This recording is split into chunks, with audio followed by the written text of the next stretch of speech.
Babai i Simonit, shkruar nga Guy de Maupassant.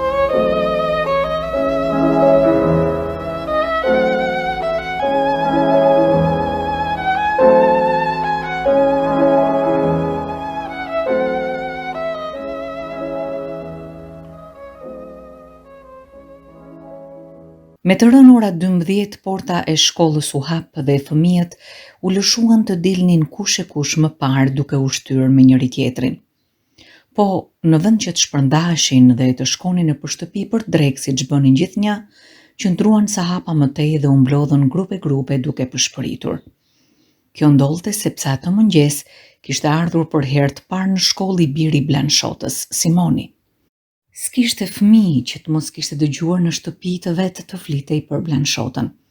Dhe sido që në përgjithësi njerëzit silleshin mirë me të, nënat në mes tyre përmendnin me një farë mshire disi përbuzëse, gjë që u qëngjitur 10 vegjëlve pa e ditur arsyen. Fëmijët se njihnin Simonin sepse ky s'dilte kurrë vetëm dhe as shkonte të endej me ta rrugëve ose bregut lumit, prandaj edhe se donin. Ky ishte shkaku që tani në shkollë e pritën me qef dhe një herësh me çudi, dhe po me këtë ndjenjë kaloi gojë më gojë fjala që tha, tek shkelte syrin me liksi një djalosh një 14 vjeça, 15 vjeçar, i cili dukej se di ç'dinte. Dëgjoni se ç'do t'ju them. E dini, ky Simoni s'ka baba. Te pragu i shkollës u duk i biri i Blanchotës. Ishte një vocrak një 7-8 vjeç, i pastër dritë, por pak i zbet, vinte i druajtur edhe casi i ngathët. Ai donte të kthehej në shtëpi tek e ëma, kur fëmijët siç ishin në grupe, gjithë duke pëshpëritur dhe duke i hedhur vështrime plot liksi dhe djallëzi, si ata çapkënët që gaditën të kurdisin ndonjë reng, e rrethuan ca nga ca, derisa si lan shteg. Simoni mbeti si hunë mes tyre, i habitur dhe i merakosur, pa kuptuar se ç'donin të bënin. Djaloshi që kishte përhapur për ta atë fjalë, krenar tashmë për suksesin e arritur, e pyeti. Si quajnë ty? Simon. Simon kush? E pyeti prapa ai. Simon, ta përsëri djali i turbulluar. S'ka vetëm Simon, mirë Simon, po duhet edhe një emër tjetër, i bërtiti djaloshi. Për të tretën herë, Simoni tha përsëri, gati t'ia shkrepte të qarit. Po, Simon më quajnë. Çapkënët ja dhanë të qeshurit, ndërsa djaloshi foli fitimtar. A e shihni edhe vetë tani që ky s'ka baba? Ra një heshtje e rëndë. Të vegjëlit mbetën shtang nga habia. Kjo s'ishte dëgjuar kurrë, duke i diçka e pamundur, bile e tmerrshme që të ketë një fëmijë pa baba. Dhe ata po e sudisnin çunakun si një sen të rrallë, si një qenie të panatyrshme, dhe ndjenin se po ushtoi për Blanchotën ajo, përbuzja që kishin nënat e tyre dhe që deri atëherë ata s'kishin ditur si ta shpjegonin. Ndërkaq, Simoni i dërmuar, si i goditur nga një e keqe pa shërim, ishte mbështetur pas një peme që të mos binte. Sa dëshirë kishte të jepte ndonjë sqarim, po ç'të thoshte, dhe si ta përgënjështronte që ishte pa baba. Tek e fundit s'duroi dot më dhe thirri pa u përmbajtur dylli verdh në fytyrë. Kam edhe unë baba. Ha, e ku e ke? E pyeti djaloshi. Simoni heshti. Ç'të thoshte? Por atë çast i shkuan sytë një djalë i vogël, fqinj me të, i biri një vejushe të cilin e kishte parë të dilte gjithnjë vetëm me tëmën, si ai vet. As ti s'ke baba. Po si? U përgjigj ky. Kam, si s'kam. Ha, e ku e ke? Më ka vdekur, tha djali me mburrje. E kam në Varreza babanun. Një murmurim miratimi përshkoi rrethin e fëmijëve, sikur fakti që i kishte baban në Varreza e ngrinte lart shokun e tyre dhe e dërmonte fara atë tjetrin që ishte pa baba. Befas, njëri nga fëmijët ballë për ballë Simonit, nisi ta shante, duke i nxjerrë gjuhën me tallje dhe duke i thirrur. Ti s'ke baba. Po Simoni atëherë ju sul. E kapi me të dyja duart për flokësh, e ju fut me shkelma këmbëve, ndërsa tjetri ju kthye dhe i kafshoi faqen me egërsi. Veç ti shije si shtyheshin me njëri tjetrin këta dy ndërluftues. Po shokët ndërhyn dhe i ndan dhe Simoni u gjendi rrethuar për tokë, i rrahur, i grisur, i handakosur dhe i coptuar në mes të atij rrethje çamarokësh. Kur po ngrihej, duke fshirë bluzën e vet të vogël, që ishte ndotur dhe pluhurosur si mos më keq, dikush i thirri. Ha, shko tani po deshe, thuaj ty teti. Simonit sikur ju shem diçka për brenda nga këto fjalë. Ata kishin dalë më të fortë, kishin rrahur, dhe ai s'kishte mundur as t'u përgjigjej të paktën siç duhej, se ndjente dhe e kuptonte edhe vetë që vërtet ishte pa baba.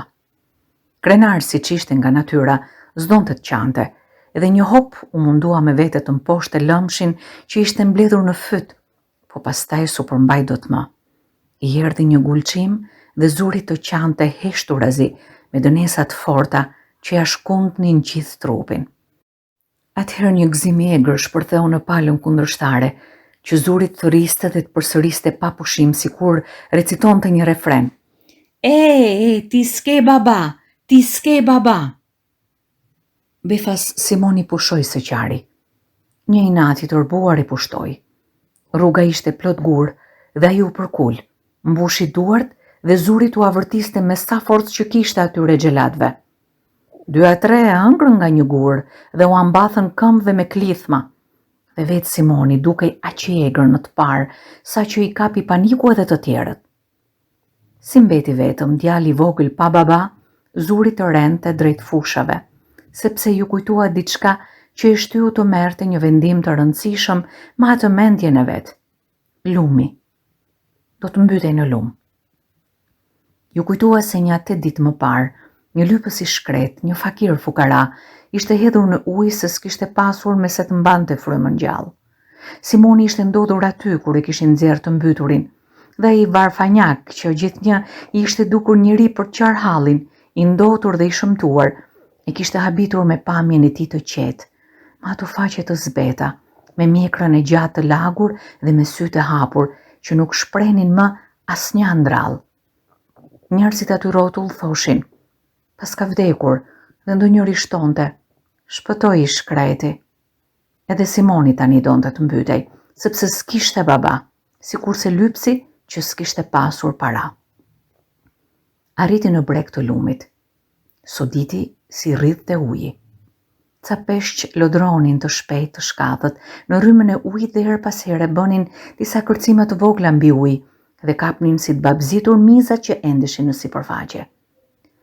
Simonin e tërhoqi shumë ky marifeti peshqve dhe që të shihte më mirë, pushoi së qari.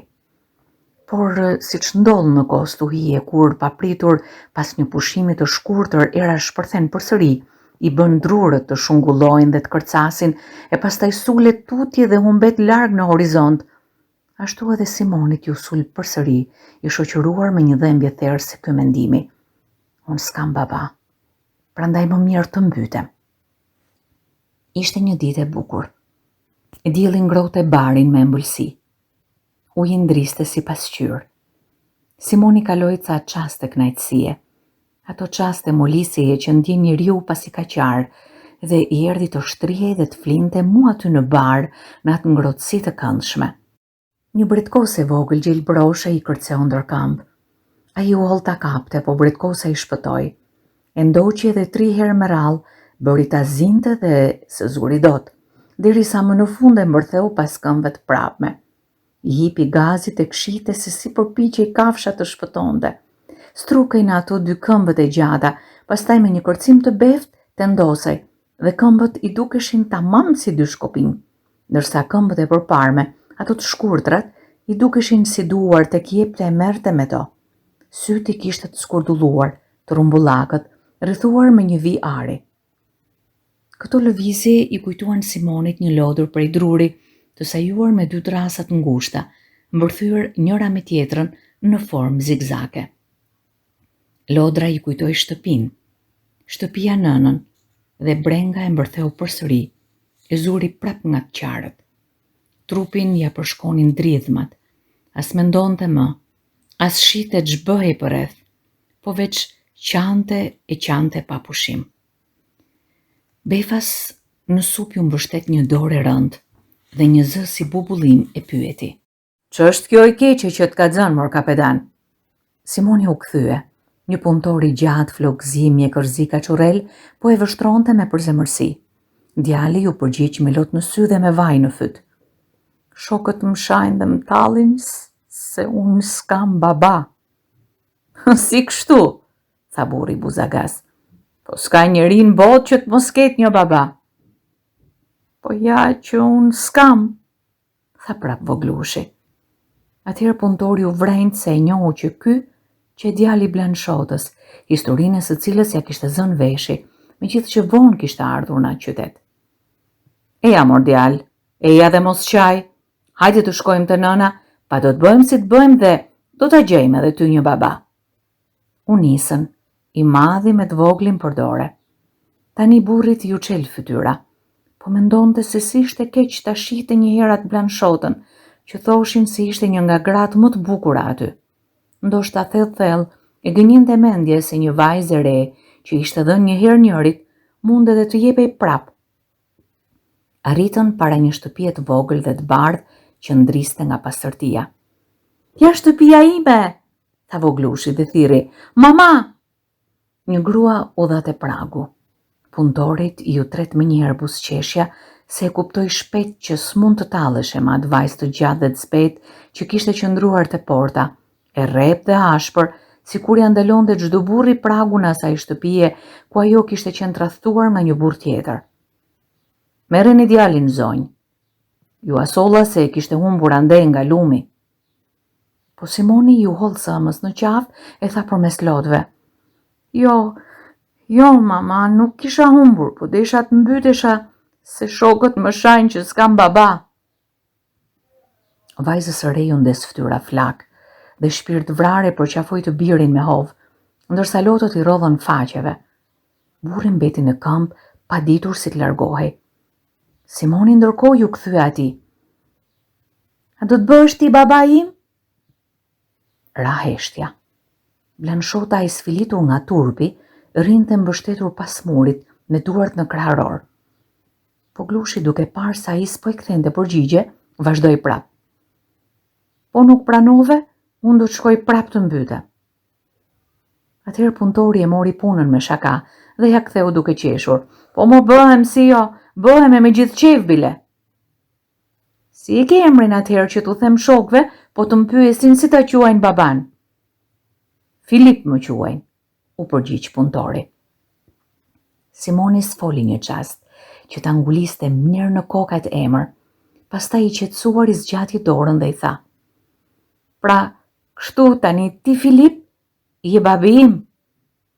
Punëtori i ngriti përpjet, e puthi në të dyja faqet dhe u largua shpejt e shpejt me hapa të mëdhenj. Të nesërme në shkollë, voglushin e pritën me një gaz dashakeq. Dhe më vonë, kur po dilnin, shokët deshën ta ngacmonin prap, por ai u përplasi në sy sikur t'u hidhte ndonjë gur fytyrës. Filip ma quajnë baban.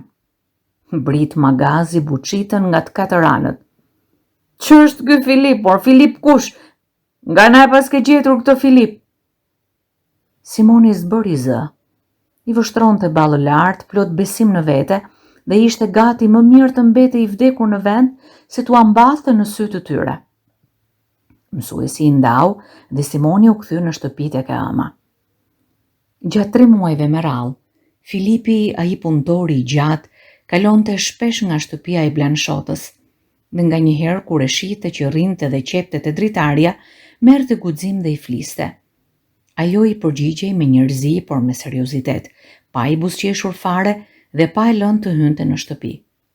Por Filipit, një çik mendjelec si gjithë burrat në raste të këtilla, i dukej se kur fliste me të ajo skuqej.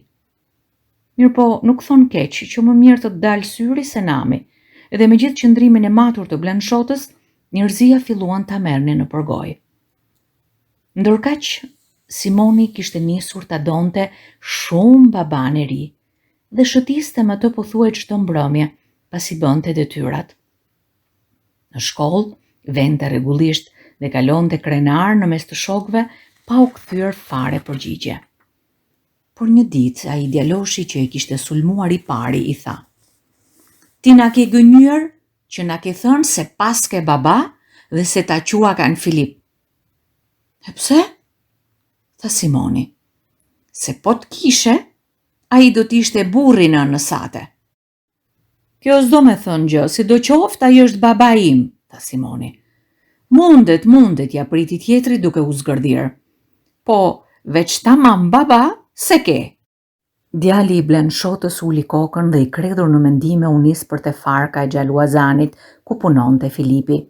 Farka ndodhej në ncadrur të lartë dhe dukej sikur humbiste në mes tyre. Atje brenda ishte shumë errët. Vetëm drita e kuqe e një zjarri të madh ndriçonte me pasqyrime të forta 5 farkëtar lër përveshur që godisnin me gjëm kudrën. Ata qëndronin më këmbë, me sytë ngulur të hekur i shkëlqyer që po e punonin dhe ngjanin si vetë djajt ashtu të përskuqur nga flaka e zjarrit. Mendime të rënda u vlonin në kokë, mendime që u venin e vinin bashkë me çekanët. Simoni hyri pa e vënë re askush, ju afrua pa u ndjer mikut vet dhe tërhoqi për mënge. Ky u kthye. Befas puna u ndërpre dhe burrat zunë t'i vështronin ata të dy me vëmendje. Në mes të asaj qetësie të pazakont, u ngrit zëri i brisht i Simonit. "Filip, pse më tha djali i Mishodës se unë s'të kam tamam baba?" "E pse s'më pas ke baba?" "Se ti si e burri nënës time." Ja pati fëmia me atë pafajsinë e tij. Askush nuk qeshi. Befas, njëri nga farktarët i tha Filipit duke shprehur mendimin e të gjithëve: "Sido që njerëzit flasin, po Blanshota është vajzë e mirë, vajzë trimëresh, e ka treguar veten të zonjën dhe plot mend, me gjithë fatkeqësinë që i ka ndodhur. S'ke e çtua, është një grua e denjë për çdo burr të ndershëm." "Ashtu vërtet," po huan edhe të tjerët. Punëtori vazhdoi: "Mos ka faj ajo që e psoj ashtu?" Ai e gënjeu, ja prishi mendjen, duke i thënë se do ta merrte për grua. "E drejt," u përgjigjen shokët me një gojë. "Një zot e ditë çka hequr e shkreta për të arritur fëmijën fill e vetme," tha prap punëtori. "As kjo s'mohohet," ja pritën të tjerët. Veç gjyrykut që mbante gjallë zjarrin e farkës, aty s'ndihej asgjë tjetër. Dhe Filipi se bëri të gjatë, u përkuj nga Simoni dhe i tha: "I kthuaj mamas se sonte dua të bisedoj pak me të." Dhe e shtyu djalin nga dera. Pastaj u kthye dhe rifilloi punën dhe të 5 çekanët zunë të rinin përsëri kudrën me një goditje të vetme. Yjet kishin dalë dhe kishin mbushur qiellin kur erdhi Filipi dhe trokiti në derën e Blanshotës. Ai kishte veshur një këmishë të pastër dhe ishte rruar taze. Gruaja e re u duk në prag të derës dhe i foli me hidhërim: "Nuk bën të vini këtu kaq vonë natën, zoti Filip. Ju duhet ta kuptoni që për mua s'është mirë të më marrin njerëzit përsëri në përgojë." Atëherë ai spriti më dhe i tha: "Po sikur të bëshit gruaja ime." S'mori asnjë përgjigje, po ju duk sikur asaj po i bindet fikët dhe ai hyri shpejt brenda në dhomë. Simonit, që ishte shtrirë në shtratin e vet, i zuri veshi një të puthur, pastaj dëgjoi të ëmën që tha ca fjalë me zë fare të ulët. Pastaj papritmës, ai i ndiu veten në duart e mikut të tij, që e ngriti lart me ata krah prej Herkuli. "Dëgjoj këtu. Do t'u thuash atyre shokëve të tu se ytat është Filip Remi, farktari, dhe le ta marrin vesh se këtë jetutje kanë të bëjnë me mua. Ta din mirë se kujdo që do të bjerë në qafë, kam për t'ja shkullur veshët."